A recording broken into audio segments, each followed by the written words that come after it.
than those limitations. Well, the MMMA controls consumption. It controls who can consume. The MMFLA controls distribution. There's nobody in the MMFLA program that's allowed to consume.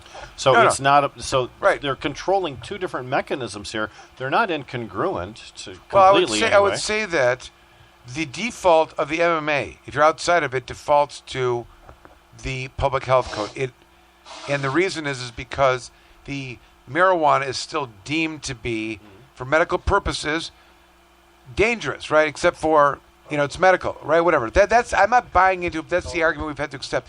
What they've done now, by creating this regulatory system and placing marijuana into it and operating it in the way that they are, which involves called licenses, but to people and classes of individuals that are not limited by a disease, that there's an economic incentive, that it's in the marketplace for earning money, that the state is taking taxes for it, the lawyers are encouraged to get clients and get them into contracts so that you can go into court and fight about it and defend and protect.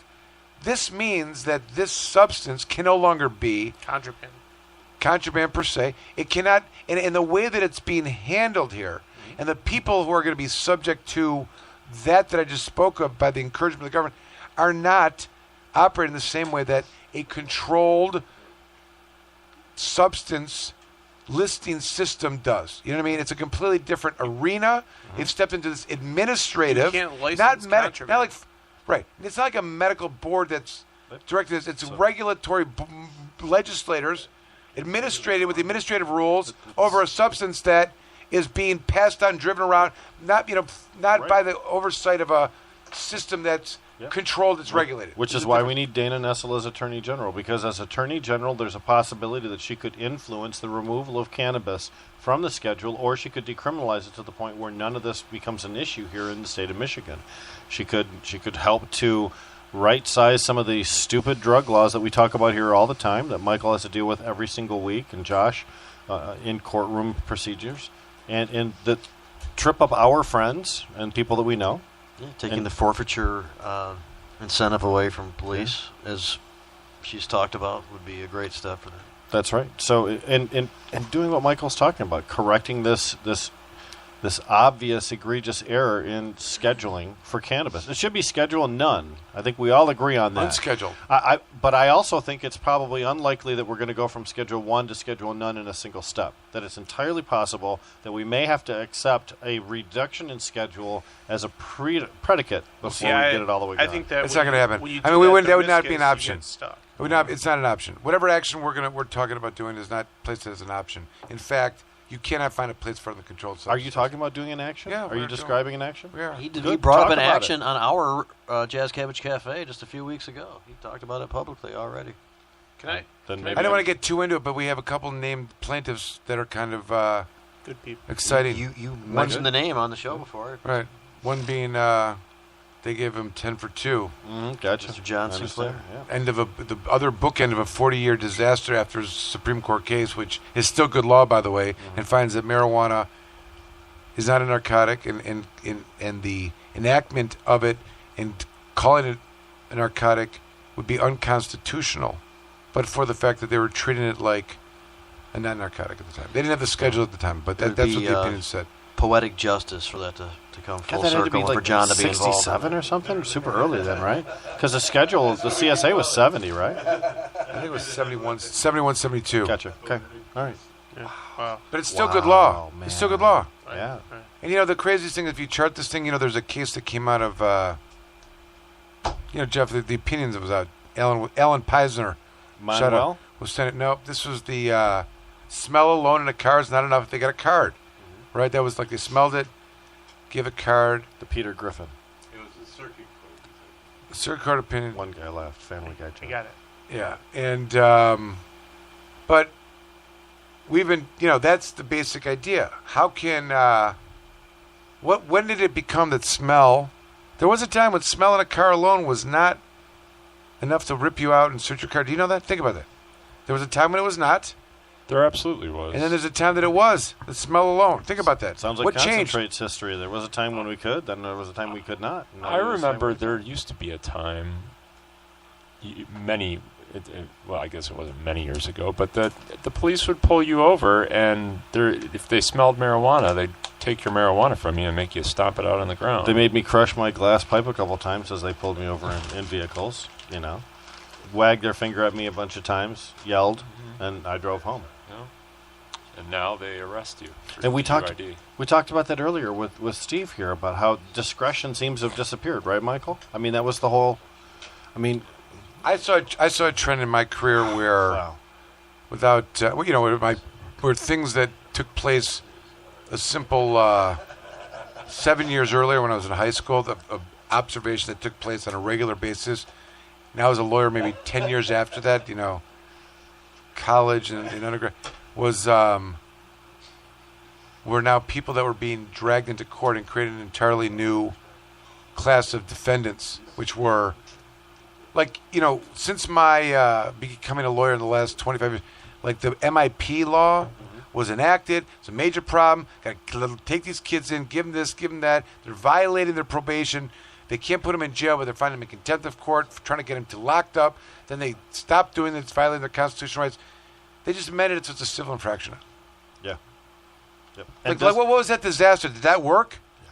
What a class! Yeah, that's a good argument to back up that whole prohibition thing. There's an argument that says that entire program was created by people who wanted to do treatment programs and substance abuse programs. And the thought was that the MIPs, you know what I'm talking about, Jim? Yeah, of course. That young people who couldn't be jailed would have to have an alternative treatment source, and that judges would soft model, direct people towards those particular programs that were successful in their community.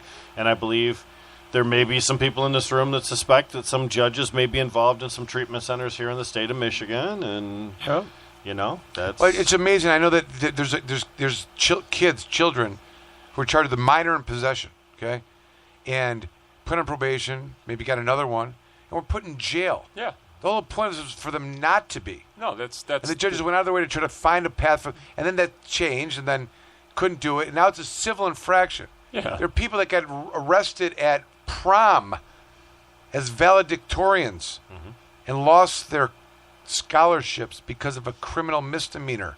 Okay? Because it's now a civil infraction. Coolers, yeah. Think about that for a minute. Well, remember the case Dana had that she talks about involving the I U know. of M scholarship. Yes. Yeah.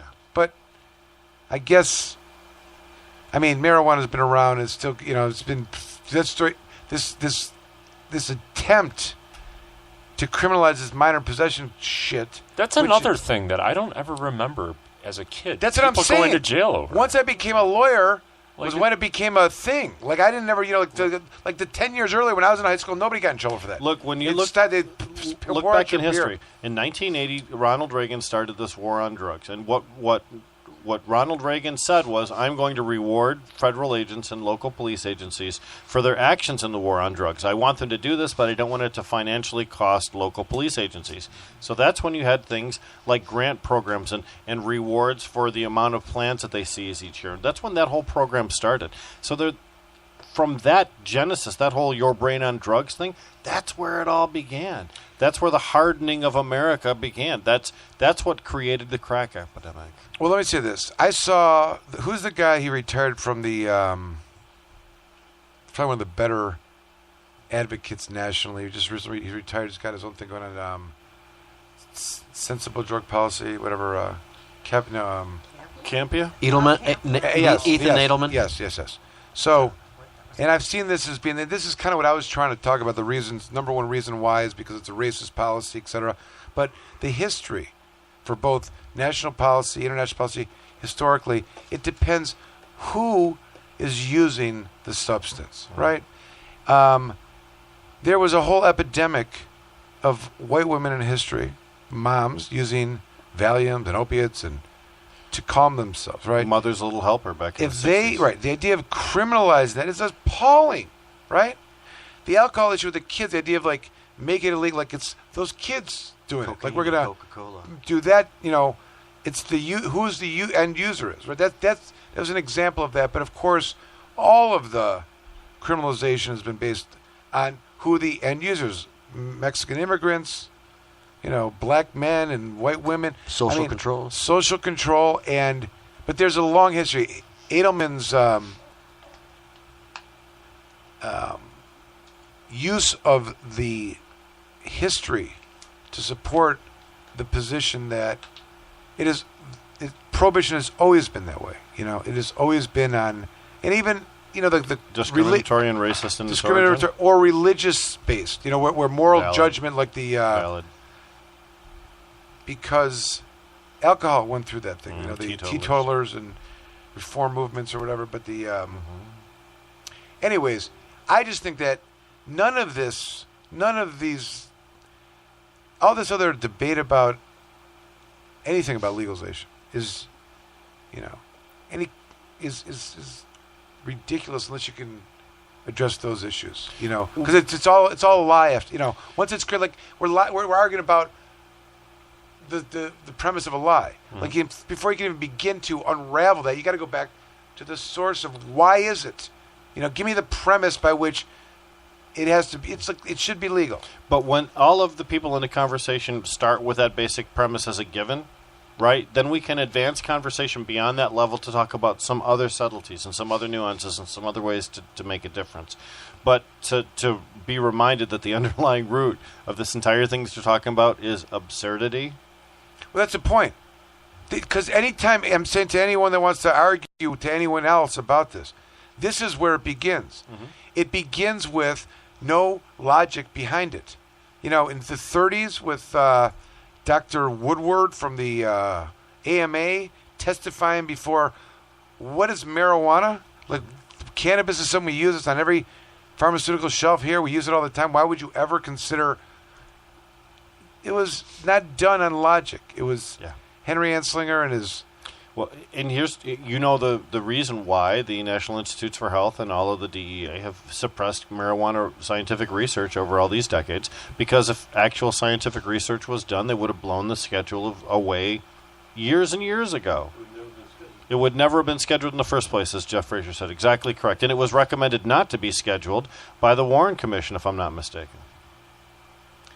I mean, it is the greatest lie of all time. And think of all the devastation. So that is where the debate begins, right? The debate begins with, like, why was it made illegal? I mean, I know, like, people want to talk about the current existing legislation, what impact it has for sales and regulations and whatnot, but it's just a Band-Aid to the real question of recognizing that it was created, bought, sold on racist policy, built on fear and perpetuated by a law enforcement community surrounding forfeiture. But it created the biggest divide that's ever existed in our society and the law enforcement community. So when we talk about forfeiture, we oftentimes talk about it on a local level or a statewide level. But let's talk about it on an international level. And what we did with an American policy is force other nations to conform to our identity about what marijuana was, whether it was good, whether it was bad. And if they didn't conform to our drug laws, we wouldn't sign certain treaties with them or we would penalize them.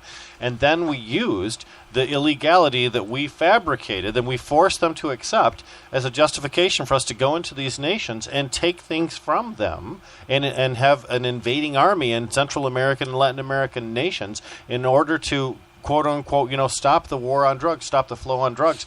And that was a revenue generator. So it was also based on international control and regional control, too.